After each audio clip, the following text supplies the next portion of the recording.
올라온 거 우리가 확인할 수 있었습니다. 그래서 매몰돼 가지고 사람을 구조할 때 그 애타는 마음 있지 않습니까? 또 어디 있는지 확인을 했는데 빼낼 수 없는 상황이 되어서 이제 막 이렇게 드릴로 뚫고 잘라내고 하면서 격려하고 하면서 구조하는 과정은 쉽지 않습니다. 생각보다 사람이 많이 연약하다는 것을 이런 재해 가운데서 우리가 확인할 수 있습니다. 어려운 요건 속에서 사람들은 참고 견딜 수 있는 힘이 있습니다. 그래서 저와 여러분도 어려울 때 어려운 일을 닥치면 어느 정도 견뎌 나가죠. 그러나 거기에도 한계가 있습니다. 물속에서 우리가 숨을 쉬지 않고 견딜 수 있는 시간이 얼마나 될까요? 우리 아이들은 물놀이 하면서 막 이렇게 자랑하듯이 합니다. 코를 막고 딱 들어가서 몇 초 동안 내가 잠수하는지 시간을 세주세요 하고 막그 조그만 아이들 막 자랑합니다. 아, 대단하다. 이번에는 5초가 더 늘었네. 막 이러면서 칭찬해주면 막 그 물속에 들어가서 잠수하곤 합니다. 한 2분, 3분 정도 뭐 특수하게 훈련받은 사람들은 좀 더 있을 수는 있겠지만 상당히 힘들죠. 그 시간이 지나면 죽게 됩니다. 그리고 음식을 먹지 않고 견딜 수 있는 시간을 보니까 통계적으로 한 40일 정도. 그래서 40일 금식 우리 이야기도 하고 함부로 하는 것이 아니다 라는 얘기도 하죠. 그러면 우리가 물을 마시지 않고 견딜 수 있는 시간은 한 일주일 정도로 이야기하고 있습니다. 근데 막 건조할 때는 목이 바짝 마르면 숨도 안 쉬어지지 않습니까? 새벽에 잠자다가.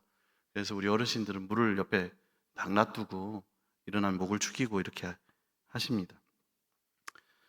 그 정해진 한계가 지나면 인간은 연약하기 때문에 죽음을 맞이할 수밖에 없습니다. 이 모든 예들이 의미하는 것이 무엇입니까? 우리 인간은 너무 연약하기 때문에 어려움 가운데 오래 견디지 못한다는 것입니다.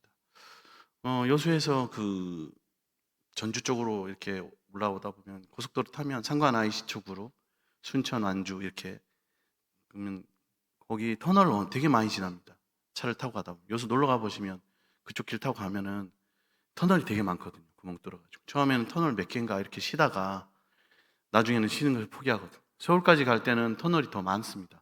막 산들을 많이 뚫어가지고 길을 굵게 뻗었기 때문에 어, 터널 하나 지나면 또 하나 나오고 하나 지나면 또 하나 나오고 그러거든요. 인생의 고비 그리고 오래 인생을 살아오신 우리 어르신들 말씀을 들어보면 산마다 시간마다 때마다 그러한 고비들이 있죠. 어둠의 터널을 나온가 싶었는데 더 깊게 들어갔다가 나오기도 하고 그렇지 않습니까?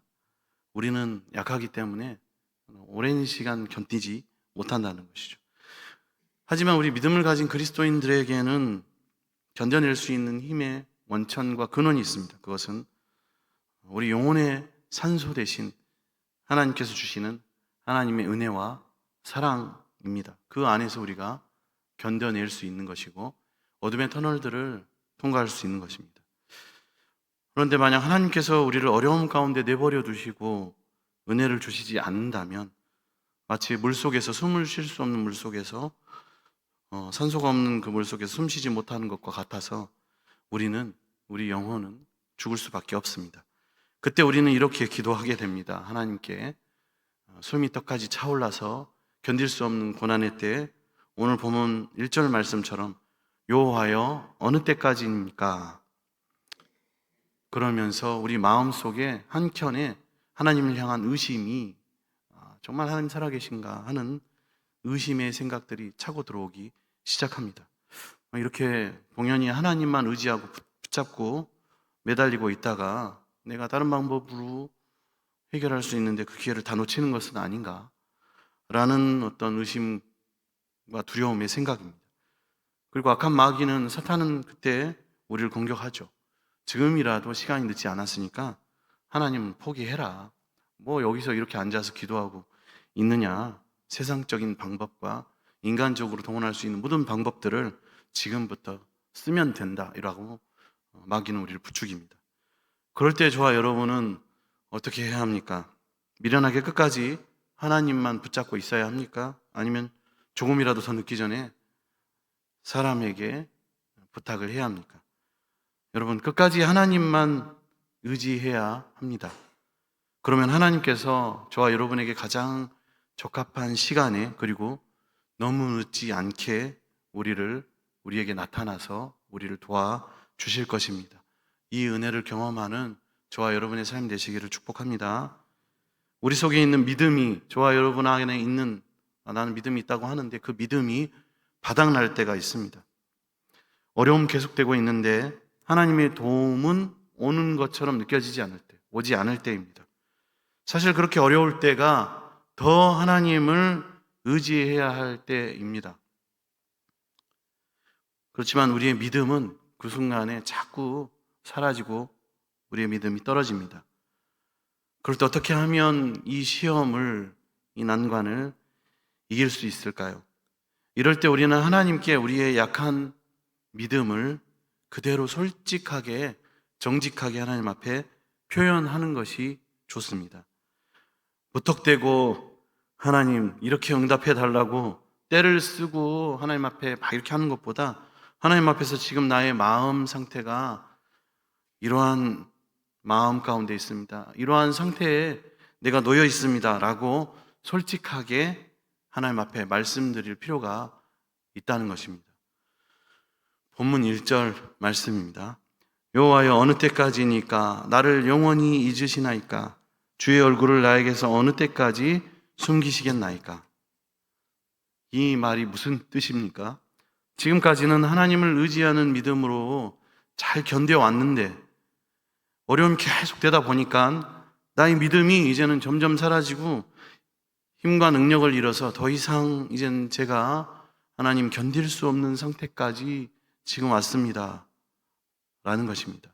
이제 나의 믿음이 바닥이 나고 있고 자꾸 내 마음속에 하나님 살아계시는가, 하나님 존재하시는가, 하나님에 대한 불신앙과 의심의 생각들이 차오르고 있다는 것입니다. 어떻게 하면 좋겠습니까? 내 마음이 이런데 어떻게 하면 좋겠습니까? 라고 하는 것이죠. 여기서 우리가 생각하게 되는 것은 이것입니다. 왜 하나님께서는, 주님께서 사랑하시는 주님의 자녀들이, 하나님의 백성들이 이렇게 너무나 급한데 바로 금방 응답해 주시지 않고 오래도록 이렇게 기다리시는 것입니까? 라는 생각입니다. 물론 우리가 하나님의 뜻을 다 알 수가 없습니다. 그러나 이러한 일들을 통해서 우리가 알게 되는 것은 하나님은 나와 다르시다는 것입니다. 인간의 생명은, 저와 여러분의 생명은 유한합니다. 그래서 우리는, 인간이라는 존재는 오래 참고 기다릴 수가 없습니다. 그래서 우리는 모든 것을 빨리빨리 해야 겨우 현상을 유지할 수 있습니다. 조금만 어려움이 지속되면 결국 죽을 수밖에 없는 존재가 인간입니다. 그러니까 인간들에게는 모든 것이 급할 수밖에 없습니다. 그러나 우리와 다른 하나님은 급하실 것이 아무것도 없습니다. 하나님은 숨을 쉬지 않는다고 하셔서 죽으시는 것도 아니고, 오래 기다리신다고 해서 그 문제를 해결하지 못하시는 것도 아닙니다. 그런데 우리는 평소에 하나님을 생각하기를 늘 나의 수준으로, 인간과 똑같은 레벨로, 수준으로 생각하고 하나님께 강요하고 하나님을 몰아붙일 때가 많습니다. 그럴 때 하나님께서는 우리를 어려움 가운데 가만히 내버려 두심으로써 하나님이 너희와 인간과 차별화되신다는 것을 우리에게 알려주십니다. 그러니까 우리는 자꾸 급하게 되는 것이죠. 우리는 숨이 막 넘어가는데 하나님은 결코 숨이 차지도 않으십니다. 그때 비로소 우리는 하나님과 우리 사이에 엄청난 간격이 있다는 것을 깨닫게 되고, 하나님 앞에서 평소에 교만했던 인간적인 모든 생각들에 대해서 회개하게 됩니다. 그래서 어려움을 만나면, 시편에 보면 고난과 탄식의 시가 많이 있는데 하나님을 깨닫게 될 때 하나님 앞에 회개하게 되죠. 하나님 앞에 스스로를 내려놓게 됩니다. 그 훌륭한 의인들도 다 회개하게 됩니다. 결국엔 내가 초조하고 조급하다고 해서 그런 일들이 해결되는 것이 아니고 하나님께서 움직여 주셔야 한다는 것을 깨닫게 되는 것입니다. 모든 것은 하나님이 움직여 주셔야 됩니다. 그렇지 않으면 제대로 될 수 있는 것이 아무것도 없습니다. 그것을 깨닫게 되는 것이죠. 우리는 하나님께 강요하던 자세에서 비로소 그때 변화되게 되고 나의 연약함과 부족함을 하나님께 솔직하고 정직하게 아뢰게 됩니다. 말씀드리게 됩니다.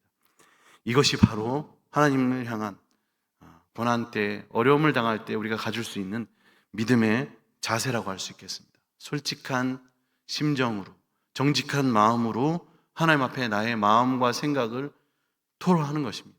우리 아이들이, 자녀들이 때로는 부모님과 소통이 되지 않을 때는 와서 이렇게 얘기하잖아요. 아빠, 저번에도 내가 이렇게 얘기했고 몇 달 전에도 이렇게 얘기했는데 아빠가 내 얘기 안 들어주고 이렇게만 하라고 했잖아. 누구 경험 같죠? 그래서 그러거든요. 그러면서 나는 마음이 이랬어.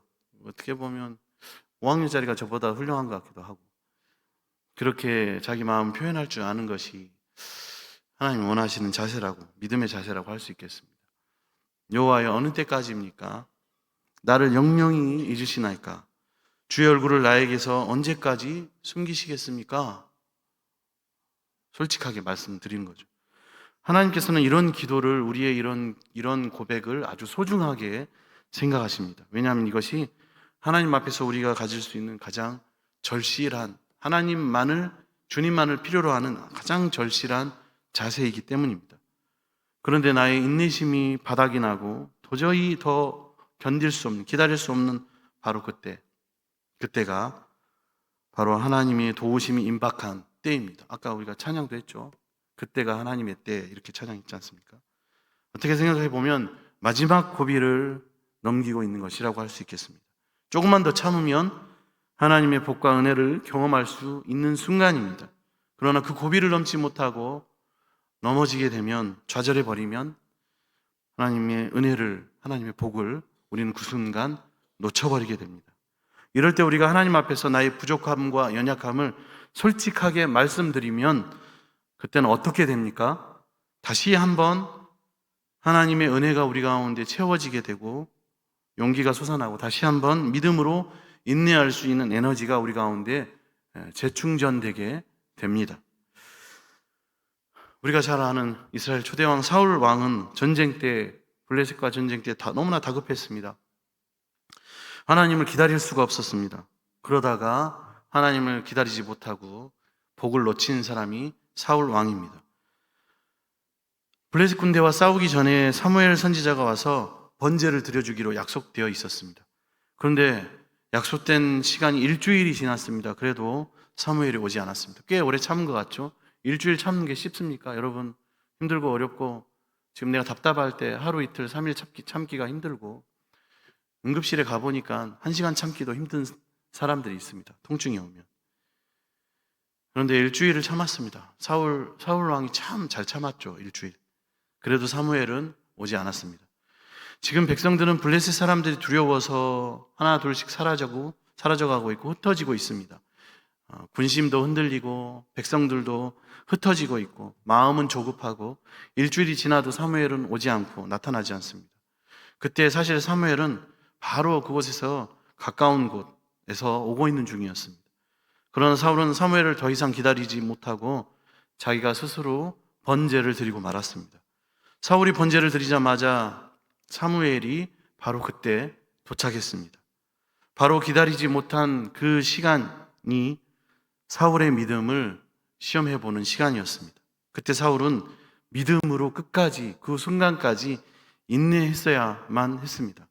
그리고 이렇게 기도했어야 합니다. 하나님, 지금 적군은 당장이라도 우리를 공격할 것 같습니다. 그런데 약속한 사무엘 선지자는 일주일이 넘도록 오지 않고 아직도 나타나지 않고 있습니다. 백성들의 마음은 흩어지고 있습니다. 지금 제 마음은 조금도 기다리지 못할 정도로 너무나 조급해져서 제가 직접 제사를 드리고 싶은 마음이 굴뚝 같습니다. 너무나 자꾸 그런 마음이 일어나고 있습니다. 하나님, 저는 믿음이 다 바닥이 나고 이제 믿음이 없습니다. 완전히 인간적인 불신앙에 사로잡혀 있습니다. 인간적인 방법을 쓰고 싶습니다. 언제까지 저를 이렇게 내버려 두시겠습니까? 라고 오늘 본문의 다윗의 고백처럼 하나님 앞에 그렇게 기도했어야 합니다. 이렇게 솔직하게 기도드렸다면 사울은 조금 더 기다릴 수 있는 믿음이 생겼을 것입니다. 그리고 사울은 이 시험에서 당당하게 승리하게 되었을 것입니다.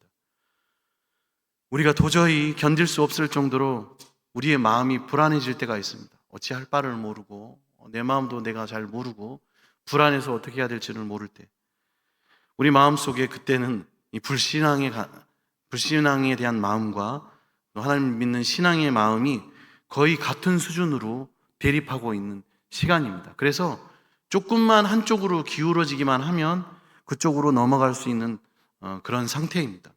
그때 우리가 조금이라도 믿음이 있는 쪽으로, 신앙이 있는 쪽으로 기울어지면 그때 우리가 이길 수 있는 것입니다. 그때 이렇게 솔직하게 기도하면 믿음 쪽으로, 신앙 쪽으로 우리가 바로 기울어질 수가 있는 것입니다.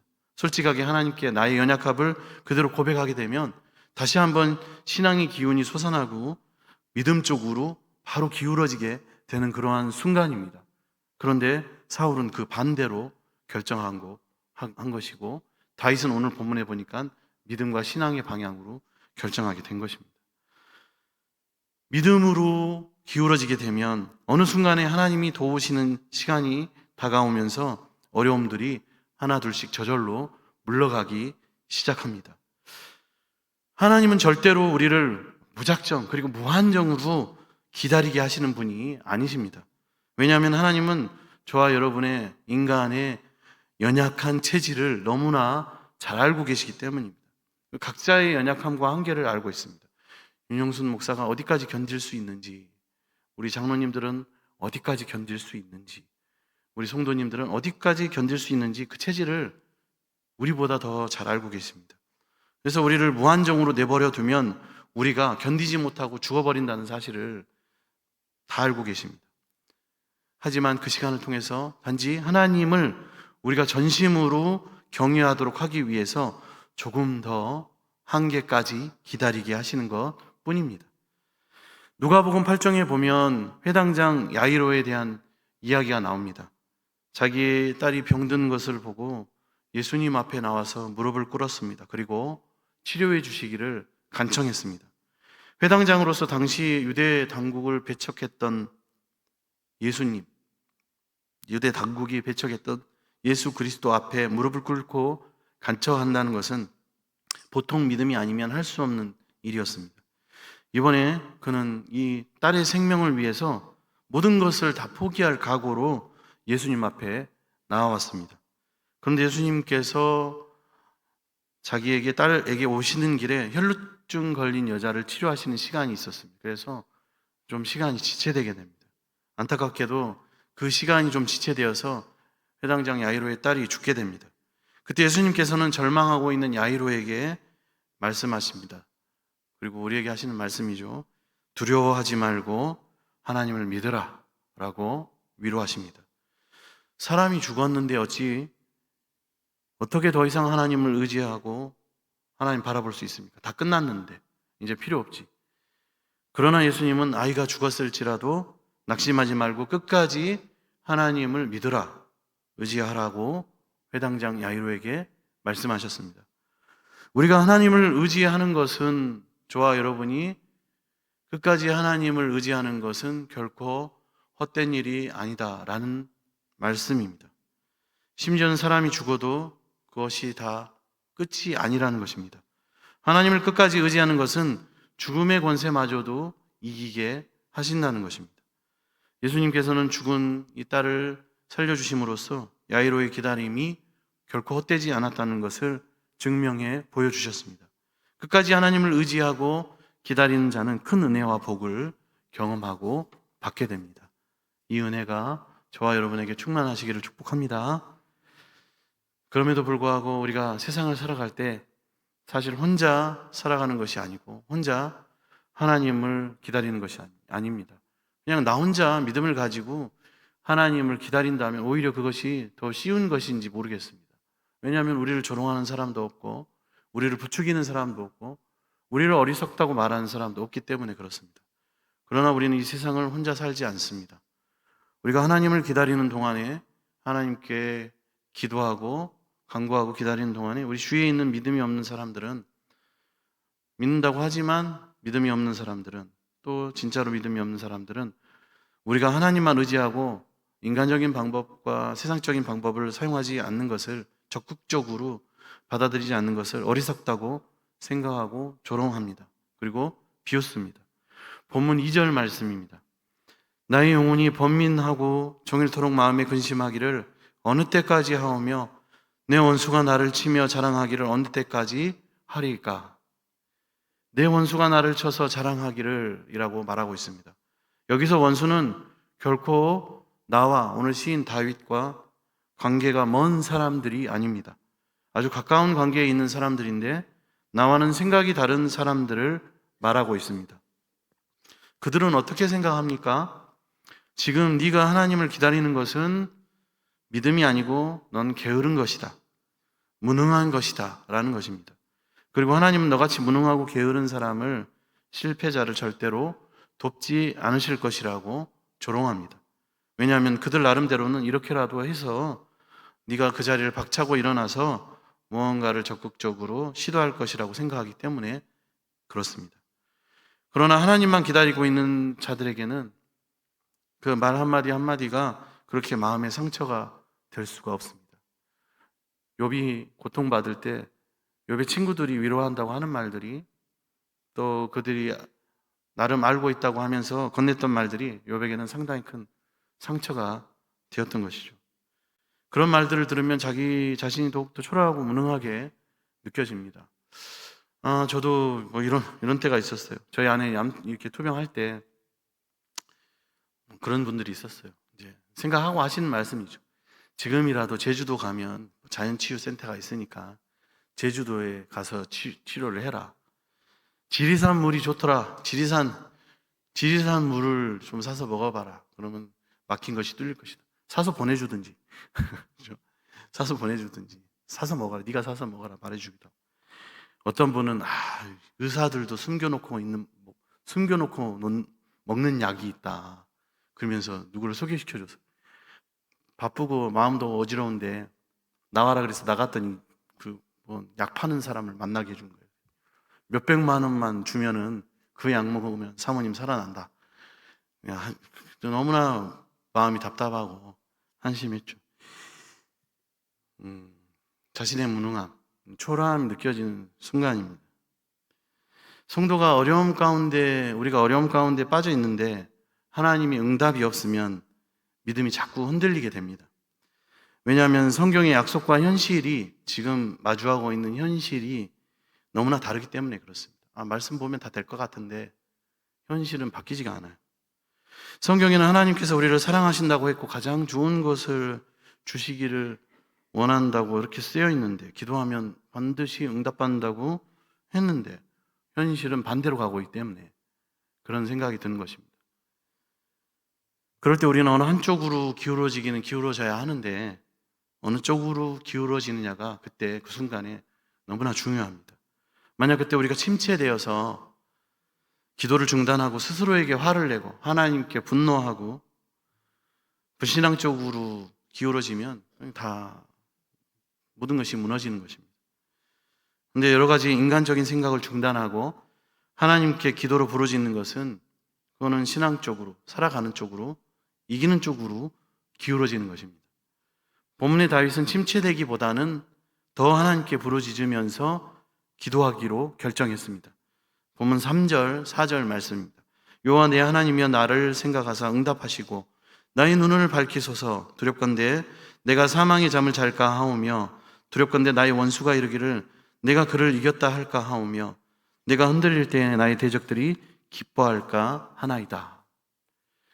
다니엘 3장에 보면 세 친구 사드락과 메삭과 아벳느고가 나옵니다. 그들에게는 뚜렷한 믿음의 전략이 있었습니다. 그것이 무엇일까요? 그것은 바로 그리 아니하실지라도 라는 전략입니다.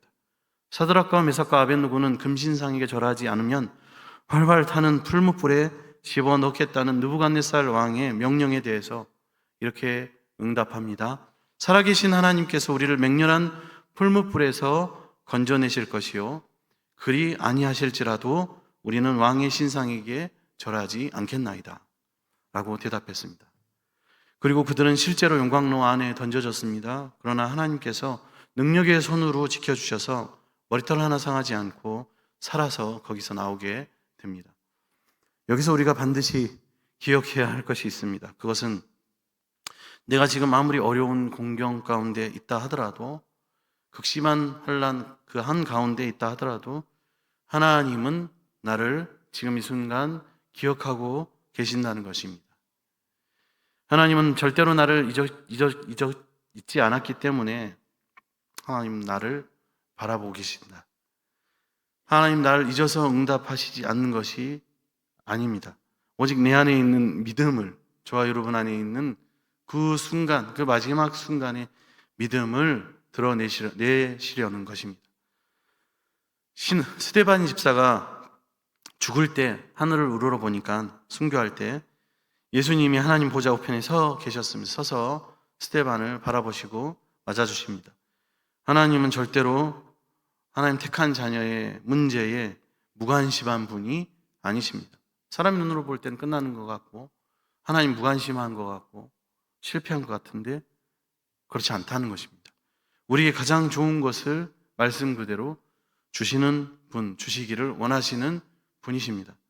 그러나 하나님의 응답 방법과 응답의 내용은 내가 요구하는 것과는 다를 수 있습니다. 하나님께서 하나님의 뜻과 하나님의 방법대로 우리에게 응답해 주실 것입니다. 본문 5절, 6절 말씀입니다. 나는 오직 주의 사랑을 의지하여 싸우니 나의 마음은 주의 구원을 기뻐하리이다. 내가 여호와를 찬송하리니 이는 주께서 내게 은덕을 베푸심이로다. 아멘. 하나님께서는 우리가 어려울 때 돕지 않고 그냥 내버려 두시는 그것은 결코 하나님 인색해서 그런 것도 아니고 하나님의 능력이 부족해서 그런 것도 아닙니다. 우리를 더욱더 하나님께 가까이 오게 하셔서 하나님의 인자하심과 인애와 그 긍휼과 자비를 더욱더 깊이 경험하고 체험하게 하기 위해서입니다. 그런데 우리로 하여금 끝까지 하나님을 의지하지 못하게 하는 것이 있습니다. 그것은 바로 두려움입니다. 왜냐하면 하나님의 기적이, 하나님의 능력이 모든 사람들에게 다 나타나는 것은 아니기 때문입니다. 사드락과 메삭과 아벳느고처럼 끝까지 하나님을 믿었는데도 불에 타 죽은 사람들이, 믿음의 선조들이 많다는 것입니다. 스데반과 같은 믿음의 사람도 죽음을 맞이하고 순교하는 경우가 있다는 것입니다. 만일 내가 하나님을 끝까지 의지하고 믿었는데도 하나님께서 나를 도와주지 않으신 것 같아서 내가 죽게 된다면 어떻게 합니까? 그래서 그리 아니하실지라도 믿음이, 이러한 전략이 너무나 우리에게 중요합니다. 우리는 죽음을 눈앞에 두었을 때 두 가지 가능성을 다 열어놓아야 합니다. 먼저는 하나님께서 기적적으로 역사하셔서 다시 살아날 수도 있습니다. 그에 합당한 은혜와 감사를 올려드리고 허락하신 시간을 하나님 앞에 올려드리면 되겠죠. 하지만 그렇지 않으면 끝까지 믿음을 지키다가 죽을 수도 있다는 것입니다. 만일 우리가 원하는 대로 항상 기적만 일어나야 한다면 하나님이 하나님이시겠습니까? 하나님을 인간이 우리에게 속박시키는 것밖에 되지 않습니다. 하나님의 뜻을 나의 뜻에 가두는 것이 되는 것이죠. 우리에게는, 인간에게는 죽음이 끝이지만 하나님께서는 죽음이 끝이 아닙니다. 하나님께는 죽음이라는 것은 그냥 우리가 길 가다가 길에 그어놓은 선 하나를 넘어가는 것에 불과하지 않습니다. 그냥 선 하나 넘어가는 것입니다. 그렇기 때문에 만약 죽음이 찾아온다 하더라도 우리는 끝까지 하나님을 의지해야 됩니다. 그런 믿음을 소유하는 믿음의 성도님들이 다 되시기를 축복합니다. 기도하겠습니다. 사랑의 주님, 오늘 말씀을 통하여 우리의 고난 가운데 섭리하고 역사하시는 하나님을 알게 하시니 감사를 드립니다. 어떤 어려움과 고난과 아픔이 찾아온다고 하더라도 끝까지 하나님을 붙드는 굳건한 믿음을 우리에게 허락하여 주시옵소서. 우리의 연약함을 하나님께 솔직하고 정직하게 고백하고 아뢰며 기도하는 믿음으로 인도하여 주시옵소서. 응답이 늦어지고 죽음이 다가올 때 하나님을 포기하지 않는 믿음도 허락하여 주시며 그리 아니하실지라도 하나님만을 바라보기로 결단하여 놀라우신 하나님의 은혜와 복을 경험하는 믿음의 백성들이 다 되게 하여 주시옵소서.